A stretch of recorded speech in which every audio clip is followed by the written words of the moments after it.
희대의 살인마 중에 김기환이라는 사람이 있습니다.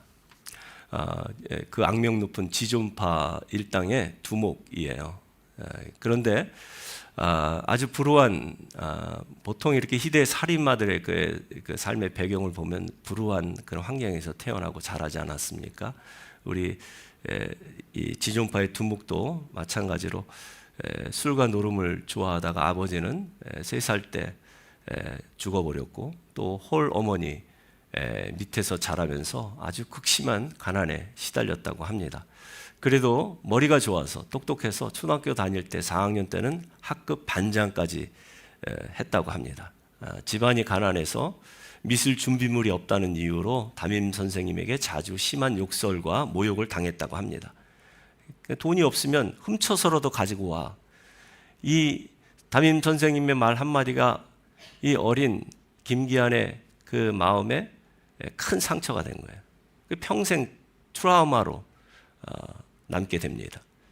재판장에서 사형 언도받기 전에 판사에게 김기환이 범행 이유에 대해서 이런 진술을 합니다. 저는 집이 너무나 가난해서 크레파스를 살 돈이 없었습니다. 크레파스는커녕 밥도 굶어가면서 학교를 다녔습니다. 그런데 준비물을 가지고 오지 않았다라는 이유로 담임 선생님은 항상 나에게 욕설을 했고 또 심한 모욕감을 주었습니다. 그래서 제가 동생들에게 얘기했습니다. 나는 학교 다니는 7년 동안 그런 교육을 받았기 때문에 참된 제자의 도리를 할 수 있는 것은 선생님이 가르친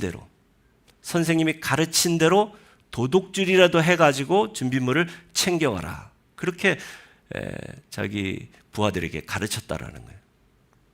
저는 세상에서 배운 그대로 했습니다. 나는 왜 내가 이 자리에서 서서 단죄를 받아야 하며 내가 뭘 잘못했는지를 모르겠습니다.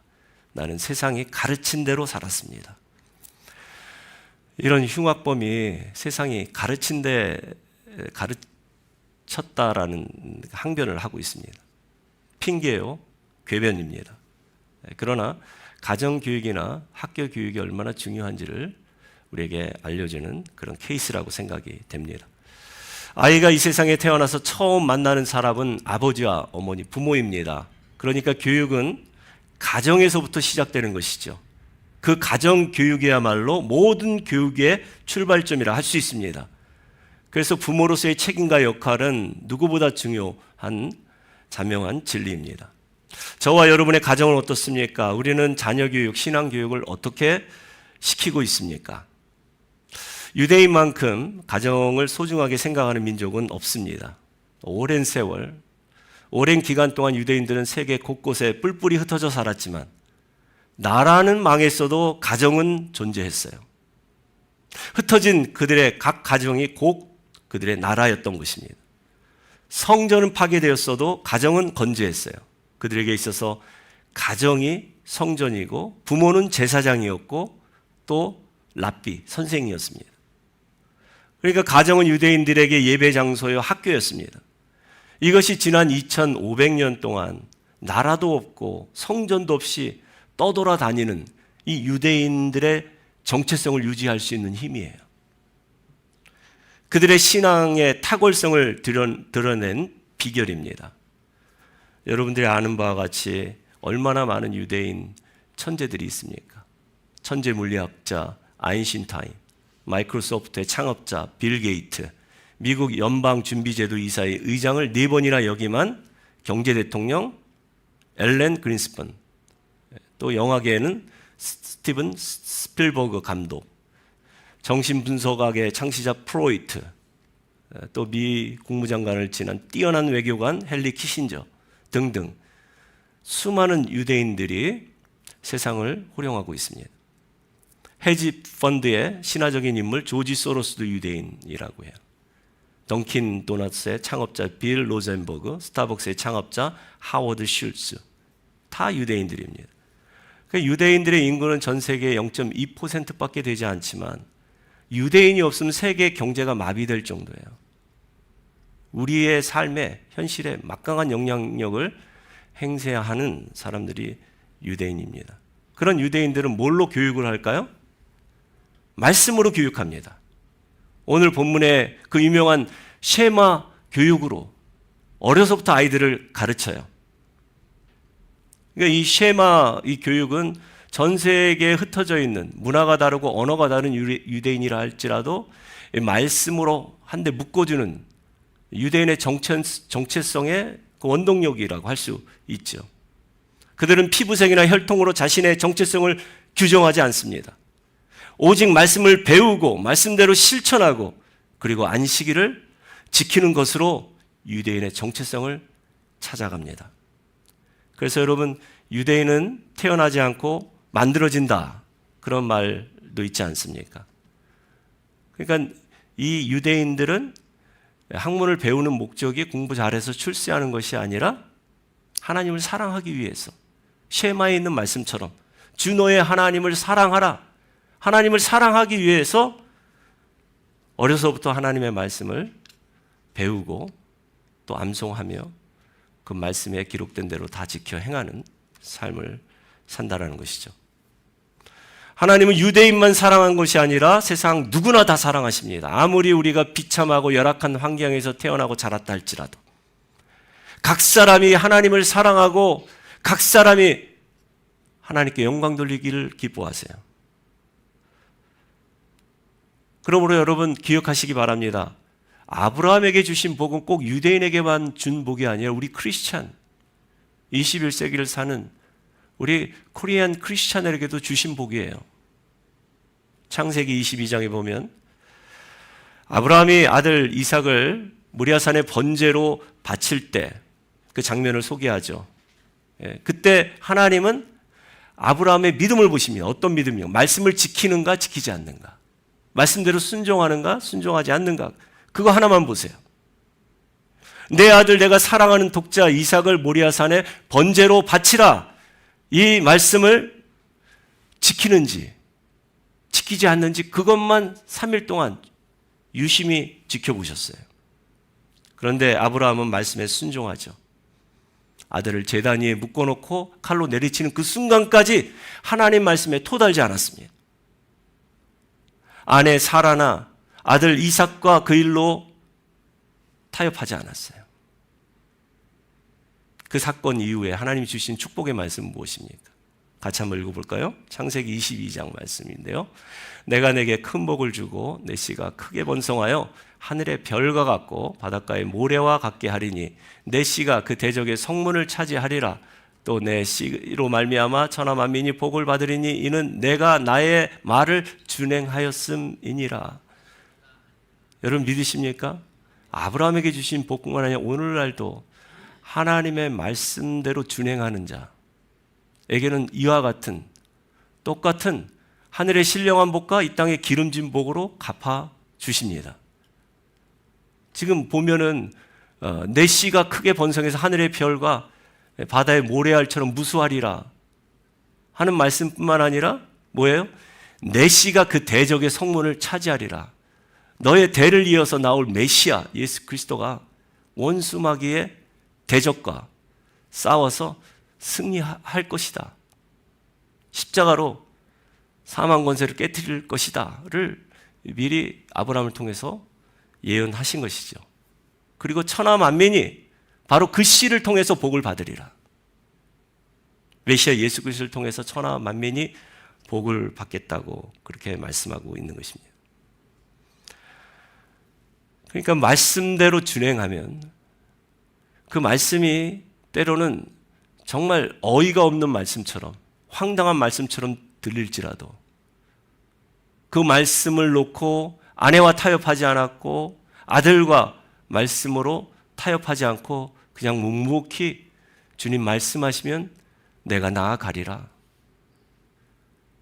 모리아산으로 아무 말 없이 장작더미를 아들 어깨에 지우게 하고 횃불을 들고 3일 날 3일 밤을 나아간 거예요. 우리가 말씀을 듣고 실천하는 삶, 말처럼 쉽지는 않습니다. 그러나 불가능해 보여도 하나님께서는 이 모든 것을 합력하여 선을 이루시는 하나님이십니다 라고 순종한다면 여호와 이레, 여호와 하나님께서 하나님의 산에서 준비하신다. 하나님께서 준비하세요. 이삭 대신에 자신의 독생자 외아들을 죽이세요. 그래서 하나님의 축복의 말씀이 우리의 삶 가운데 실현되는 것입니다. 그 말씀을 믿어야지, 말씀에 순종해야지 이런 반전이 우리의 삶 가운데 일어날 수 있다는 사실, 여러분 꼭 기억할 수 있기를 바랍니다. 숨지마 내 인생이잖아, 이런 신앙 간증집이 있습니다. 김혜영이라는 분인데요, 이분이 쓴 자서전에 기록되어 있는 내용들 좀 소개할까 합니다. 이분은 제가 존경하는 신학교 동문이기도 합니다. 맏딸로 태어났다는 이유로 아버지가 태어나자마자 이 어린 핏덩이를 던져버린 거예요. 그래서 척추에 심한 손상을 입고 그 사고 후유증으로 평생을 척추 장애자로 살아갑니다. 그러니까 아버지에게 태어날 때부터 버림받았다는 상처와 아픔, 그리고 불구의 몸으로 평생을 살아가야 하니 그 인생이 얼마나 기구합니까?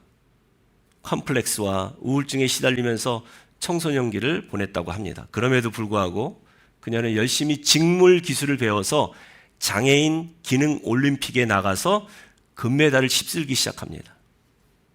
돈도 많이 벌었대요. 유명세도 탔고. 세상이 그녀의 가치를 금메달로 인정을 해준 것입니다. 그래서 그녀는 금메달을 많이 따면 딸수록 자기가 세상에서 사랑받고 인정받는 줄 알았대요. 그래서 장애인 올림픽에 더 나가서 더 많은 금메달을 따오고 했는데 어느 날 그 마음에 밀려오는 공허함을 참을 수가 없더래요. 그리고 20대 초반 그녀가 어느 날 예수님을 인격적으로 만납니다. 그리고 분명한 주님의 음성을 들어요. 주님께서 이렇게 말씀하시더래요. 혜영아, 너를 필요로 하는 곳으로 가라. 너를 필요로 하는 곳으로 가라. 이 주님의 분명한 음성에 순종해서 그녀가 찾아간 나라는 아프리카의 보츠와나라는 나라인데요. 가난과 기근에 시달리는 나라, 에이즈와 에볼라 등 질병이 창궐한 나라, 그리고 내전과 전쟁으로 치안이 불안한 나라, 그 보츠와나라는 나라로 가라고 하나님께서 분명하게 말씀하셔서 그래서 순종했대요. 가서 14년 동안 그들과 함께 살면서 직물 학원을 만들고 기술을 가르쳐주고 성경 공부를 가르쳤다고 합니다. 그녀가 14년 동안 직물 학원 원장으로 성경 교사로 있으면서 아이들에게 이런 말을 자주 들려줬대요. You are so precious and beautiful. 너희들은 참 소중한 아이들이야. 너희들은 참 예뻐. 그리고 너희들은 나처럼 될 수 있어. 나를 봐. 키가 1m 34cm밖에 되지 않는 노처녀 난쟁이지만 이렇게 기쁘게 복음을 전하고 또 주님의 사랑을 나눌 수 있는 하나님 보시기에 소중한 존재로 살아갈 수 있어. 그래서 14년 동안 그곳에서 제자들을 양성하고 배출해서 그는 키 134cm의 난쟁이 노처녀가 아니라 보츠와나의 작은 거인으로 불리기 시작합니다. 14년 동안 아프리카 사역을 잠깐 뒤로 하고 보츠와나 이 사역을 좀 신학적으로 성교학적으로 좀 정리할 필요가 있겠다 싶어서 그녀가 1999년 미국으로 건너옵니다. 그리고 신학교에서 저를 만나요. 저와 함께 신학을 공부하고 성교학을 공부하고 컬럼비아 대학원에서 사회복지학 석사 과정을 마치게 됩니다. 그리고 지금은 국제 사회복지 전문가로서 전 세계를 누리면서 선교 사역을 계속하고 있습니다. 2012년엔 대한민국 정부가 국민훈장 목련장을 그녀에게 수여하였고 2012년 KBS 감동대상 희망상을 받으면서 본격적으로 언론의 주목을 받기도 했어요. 기회가 된다면 뉴욕에 올 수 있다면 우리 교회에서도 한번 모시고 간증을 들었으면 좋겠습니다. 한때는 그녀가 심한 컴플렉스 우울증에 시달리면서 이런 기도를 했대요. 하나님, 딱 10cm만 더 크게 해주세요. 딱 10cm만 더 크게 해주시면 내 키가 144가 될 테고 거기다 10cm 하이힐을 신으면 154쯤 되니까 그러면은 살만할 것 같아요. 하나님 전능하신 하나님이시니까 그거 왜 못하세요? 그런데 끝까지 그 기도를 들어 응답하시지 않더래요. 대신 10cm 더 자라게 해주는 대신 아프리카뿐만 아니라 세계 열방을 품고 또 남을 만한 그런 넓은 마음을 주셔서 또 큰 믿음을 선물로 주셔서 하나님께 귀하게 쓰임받는 인생이 되었다라는 것이죠. 태어난 지 3일 만에 버려진 그녀, 평생 척추장애인으로 살아야 했던 그녀는 이 일로 인해서 하나님을 인격적으로 만났고 또 주님의 음성을 분명히 듣고 그 음성을 듣고 평생 마음에 새기면서 혜영아, 내가 필요로 하는 곳으로 가라. 그러니까 하나님의 부르심대로 살았다라는 것이죠. 신명기 6장 4절에 보면 이스라엘아 들으라 라고 명령어로 기록이 되어 있죠. 우리말에는 이스라엘아 들으라 라고 기록이 되어 있지만 히브리 원어 성경이나 영어로 보면은 Hear, O 이스라엘. 들으라 이스라엘이요. 들으라. 먼저 쉐마의 말씀을 들을 수 있는 귀가 우리에게 필요하다라는 것이죠. 저와 여러분들은 하나님의 말씀이 들려옵니까? 듣는 것부터 안 되는 분들이 계세요. 마음밭이 길가와 같아서. 마음이 너무 분주한 거예요. 요란한 거예요. 지나가는 사람들의 발걸음 때문에 하나님 말씀이 들려오지 않아요. 말씀을 들었어도 딴 생각하느라고 세란 마귀한테 그 말씀을 빼앗겨 버립니다. 그래서 말씀을 5년, 10년 들었어도 그 말씀이 그의 삶에 아무런 영향을 끼치지 못하는 그런 사람이 있죠. 여러분, 말씀을 듣지 않으면 하나님께서 결국은 징계하십니다. 이스라엘 백성들은 광야를 통과하다가 말씀을 듣지 않아서, 말씀에 순종하지 않아서 오히려 마음의 불평과 원망으로 가득 차서 어떻게 됩니까? 젖과 꿀이 흐르는 가나안 땅에 들어가지 못했어요. 오히려 그 광야에 다 엎어졌습니다. 예루살렘이 멸망당할 거란 분명한 하나님의 음성이 들렸는데 이스라엘 사람들은 그 말씀을 믿지 않았어요. 듣지도 않았어요. 그래서 결국 70년간 바벨론 포로로 끌려가지 않습니까? 여러분, 하나님께서 우리가 지속적으로 말씀을 듣는 자리에서 듣지 않으면 어떻게 하십니까? 똑같이 이스라엘 상대하듯이 우리를 상대하세요. 우리를 징계하십니다. 인생 채찍과 고난 막대기로. 그 순간이 얼마나 힘들고 아프고 고통스러운지 몰라요. 그러나 사랑하기 때문에 그렇게 하시는 거예요. 그렇게라도 해야지. 말씀을 듣기 때문에. 말씀에 청종하기 때문에. 하나님 가끔 우리에게 인생 채찍과 고난 막대기로 우리를 징계하실 때가 있습니다. 계속해서 신명기 6장 5절부터 9절까지 보시면 쉐마 교육의 목적, 또 쉐마 교육의 내용, 그리고 쉐마 교육의 방법까지 우리에게 설명하고 있습니다. 먼저 목적은 무엇입니까? 5절 보시면 쉐마 교육의 목적은 한번 읽어볼까요? 너는 마음을 다하고 뜻을 다하고 힘을 다하여 내 하나님 여호와를 사랑하라.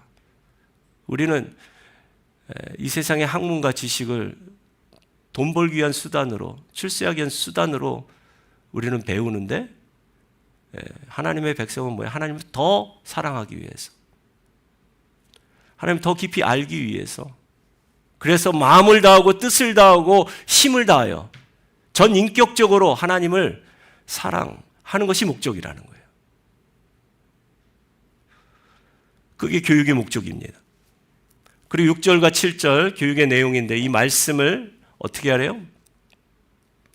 이 말씀을 너는 마음에 새기고 내 자녀에게 부지런히 가르치며 집에 앉았을 때든지 길을 갈 때든지 누워있을 때든지 일어날 때든지 이 말씀을 강론할 것이며. 자, 여러분, 이 교육 목적만큼 교육 내용도 중요합니다. 우리가 하나님을 사랑하기 위해서 쉐마 말씀을 배우는 거예요. 그렇지만 그 안에 무엇이 쓰여져 있는가, 말씀에 관해서 아는 것이 아니라 말씀을 알아야 합니다. 말씀 자체를 가르치고 배우게 해야 합니다. 그래서 유대인 자녀들은 어려서부터 말씀, 토라 성경을 달달달달 외워요. 집에 앉았을 때든지 길을 갈 때도 누울 때도 일어날 때도 언제 어디서나 지하철 안에서도 유대인들 보면 말씀을 계속 붙들고 중얼중얼 주문 외우듯이 그 말씀을 그렇게 외우는 거예요. 여러분, 우리가 교육의 내용이, 이 쉐마의 내용이 중요한 이유는요, 이 말씀이 상대적이거나 주관적인 말씀이 아니기 때문에 그렇습니다. 절대적인 하나님의 말씀, 불변의 진리의 말씀이기 때문에 그래요. 여러분, 부모나 선생의 경험 혹은 지식을 주입하는 것이 아니라 우리가 하나님의 말씀을 그들에게 주입해 줘야 합니다. 물론 부모나 선생에게도 배울 점이 많이 있죠. 인생 경험이 풍부하니까. 그런데 굉장히 주관적인 경험일 때가 많고요. 그리고 상대적입니다. 그런데 하나님의 말씀은 절대적이에요. 불변의 진리의 말씀. 시대가 바뀌어도 상황이 달라도 동일하게 적용할 수 있는 그 능력의 말씀을 어려서부터 아이들에게 가르쳐 줘야 한다라는 거예요. 그래서 유대인들에게는 세대 차이가 없다고 해요. 할아버지, 할머니, 어머니, 아버지, 아들, 손주들까지 다 똑같은 성경으로 배우기 때문에, 똑같이 성경 말씀으로 배우기 때문에, 그래서 세대 차이가 없다고 합니다. 우리는 세대 차이를 많이 느끼죠. 내 뱃속에서 난 자식인데도 불구하고 우리가 처한 상황이 다르고 문화가 다르기 때문에, 집안의 문화가 다르고 집 밖의 문화가 다릅니다. 그래서 우리 자녀들은 어려서부터 이중 문화 구조에서 자라났어요. 정체성이나 가치관의 많은 혼란과 갈등을 겪어야 했습니다. 이렇게 세대 차이, 문화 차이를 느끼는데 내가 경험한 걸로, 내가 알고 있는 얄팍한 지식으로 우리 자녀들을 교육할 수 있다라는, 그것은 어떻게 보면 교만이에요.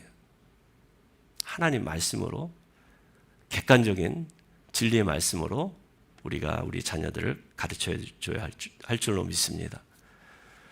저는 그래서 우리 교회 교육이 무너진 이유, 이 말씀에서 찾고 있습니다. 왜 고등학교 때까지는 교회 열심히 출석했는데 대학 입학과 동시에 교회로 돌아오지 않는가? 여러분, 이 말씀을 배우는 방식도 세상 방식을 따라가게 되면 그 말씀의 내용을 우리가 간과하게 됩니다. 중고등부 학생들 모여서 성경 공부할 때 어떻게 합니까? 디스커션. 컨텐츠는 무시하고 그냥 이것을 삶 속에 어떻게 애플리케이션을 자주 얘기를 해요. 그럼 애들 말 많이 합니다. 말 잘하는 애들은 자기가 마이크 잡고 안 놔요. 그런데 컨텐츠가 없어요. 그러니까 How do I apply this? 이거를 내 삶 속에 어떻게 적용하는가를 묻기 전에 What does it say? 성경은 뭐라고 말씀하는가? 성경 내용을 적어도 고등학교 졸업하기 전까지 일독을 하고 정확하게 그 구원의 역사의 흐름을 아는 아이들이 세상 아이들과 그 이론과 변론에서 지지 않아요. 그런데 교회 교육이 이것을 초등학교, 중학교, 고등학교 12년 동안 말씀을 제대로 가르치지 않기 때문에, 그래서 이런 일들이 계속 일어나고 있다고 저는 생각합니다. 그래서 우리 자녀들에게 컨텐츠, 정말 우리 자녀들에게 성경 말씀이 무엇이라 적혀 있고 너는 그것을 어떻게 읽느냐라고 질문을 해줄 수 있어야 돼요. 8절과 9절에는 교육 방법에 대해서 기록이 되어 있습니다.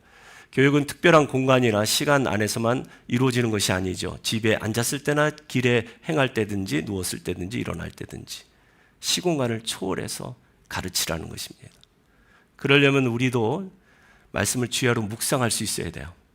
우리가 말씀을 주야로 묵상하지 않는데 어떻게 시공간을 초월해서 어떤 상황에서 자녀들에게 깨달은 말씀을 나눌 수 있겠습니까? 모임이나 회식 자리에서도 맛있게 식사하고 커피 마시고 끝나지 마시고 은혜 받은 말씀을 통해서 깨달은 그런 부분을 함께 나눌 수 있기를 바랍니다. 그래야지 그 모임이 더 풍성해질 줄로 믿습니다. 오늘 두 번째 우리가 읽은 마태복음 4장 23절, 예수님의 공생의 3대 사역을 기록하고 있죠. 말씀을 가르치시고 복음을 전파하셨고 병자들을 치료해 주셨습니다. 오늘은 첫 번째 말씀을 가르치셨다. 말씀을 가르치시는 예수님에 대해서 좀 생각해 볼까 하는데요. 예수님은 랍비로서 가르치는 사역을 매우 중요하게 여기셨습니다. 그래서 시간과 장소를 가리지 않고 가르치셨어요. 회당에서 가르치셨고 산 위에서 팔복을 가르치셨어요. 배 위에서 씨 뿌리는 사람의 비유로 말씀하셨고 길에서 간음하다가 잡힌 그 여인 그리고 그녀를 둘러싼 군중들에게도 가르치셨어요. 예수님께서는 가르치는 대상을 또한 구분하지 않았습니다. 먹을 것을 위해서 몰려든 수많은 무리들에게도 가르치셨고 때로는 자기를 공격하는 바리새인과 서기관들에게도 가르치셨어요. 그리고 병 고침을 받기 위해서 찾아온 병자들도 가르치셨고 제자들도 가르치셨어요. 계속해서 예수님의 공생의 3년 6개월 동안은 가르치는 사역이 주를 이루었습니다.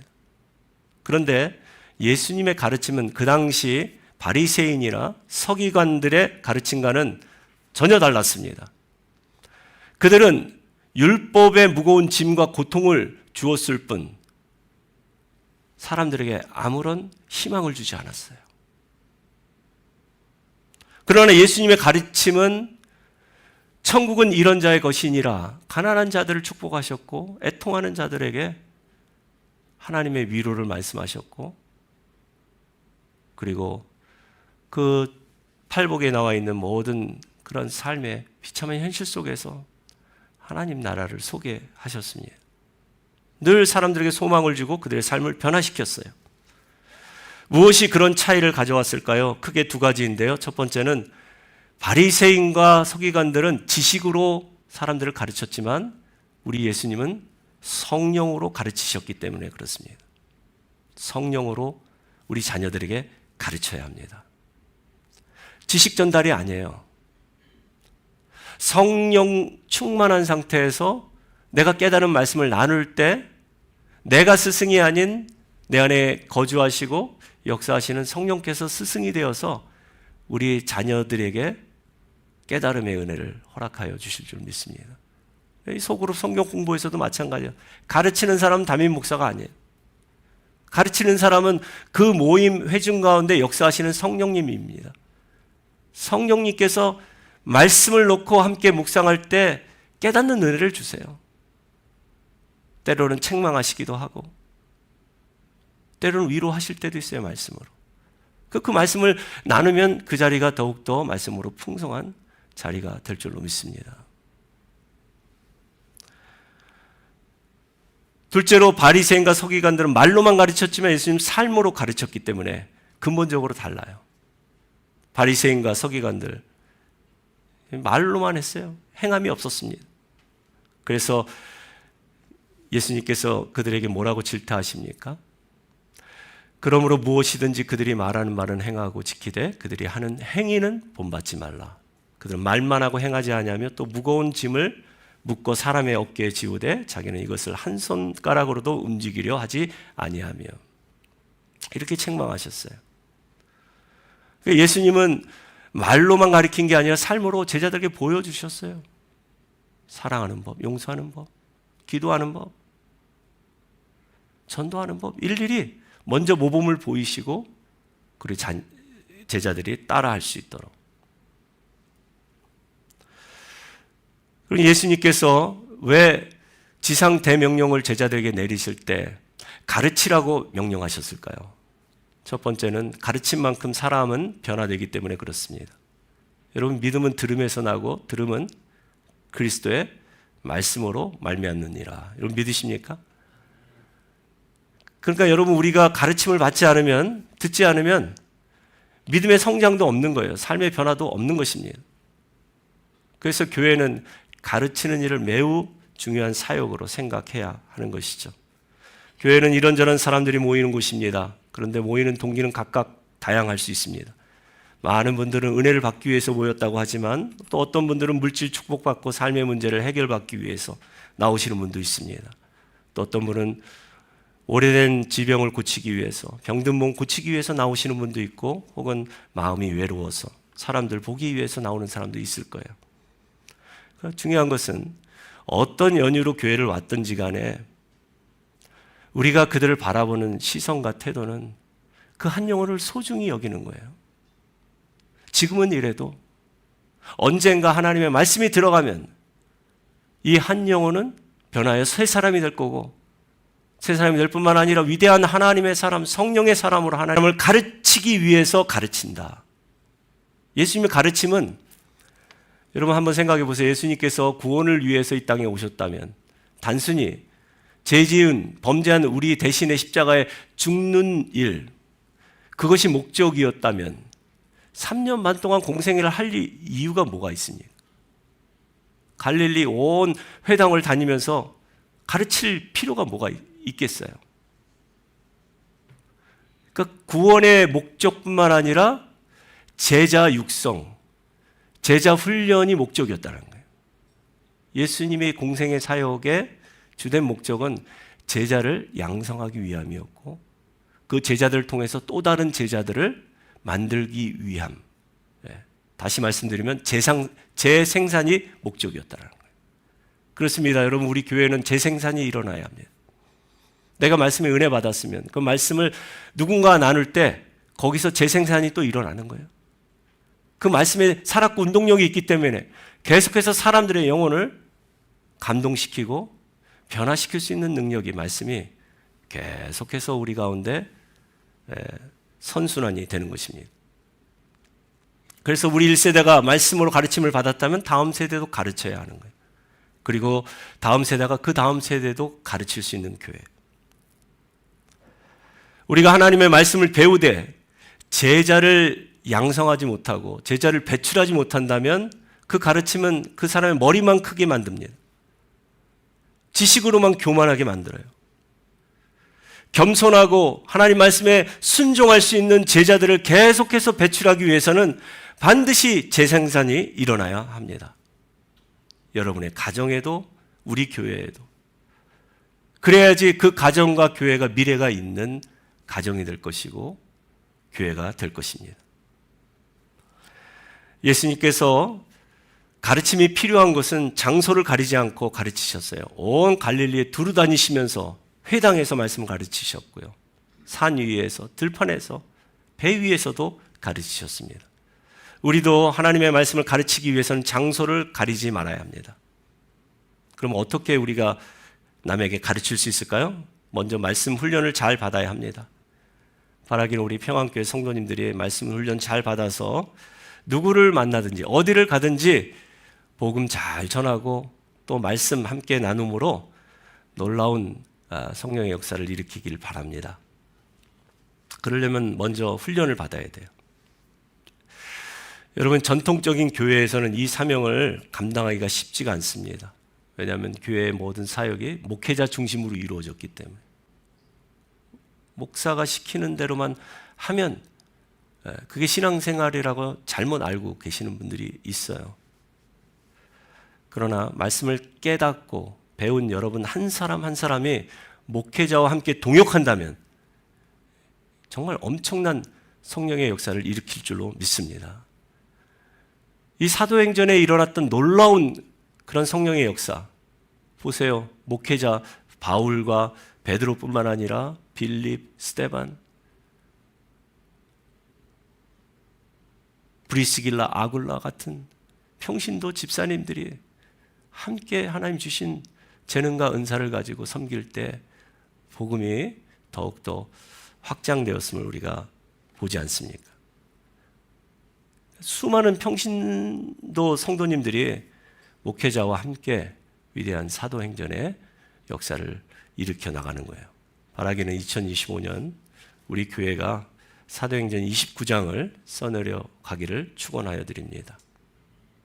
주님께서는 저와 여러분 한 사람 한 사람 정말 말씀 훈련 잘 받기를 원하세요. 그래서 주님의 지상 대명령 마태복음 28장 19절과 20절 말씀대로 그렇게 우리가 말씀에 준행하기를 원하십니다. 그것이 우리 교회의 존재 이유이기도 하고요. 마지막으로 이 말씀 다시 한번 믿음으로 선포하도록 하겠습니다. 시작. 그러므로 너희는 가서 모든 민족을 제자로 삼아 아버지와 아들과 성령의 이름으로 침례를 베풀고 내가 너희에게 분부한 모든 것을 가르쳐 지키게 하라. 볼지어다 내가 세상 끝날까지 너희와 항상 함께 있으리라. 아멘. 기도하시겠습니다.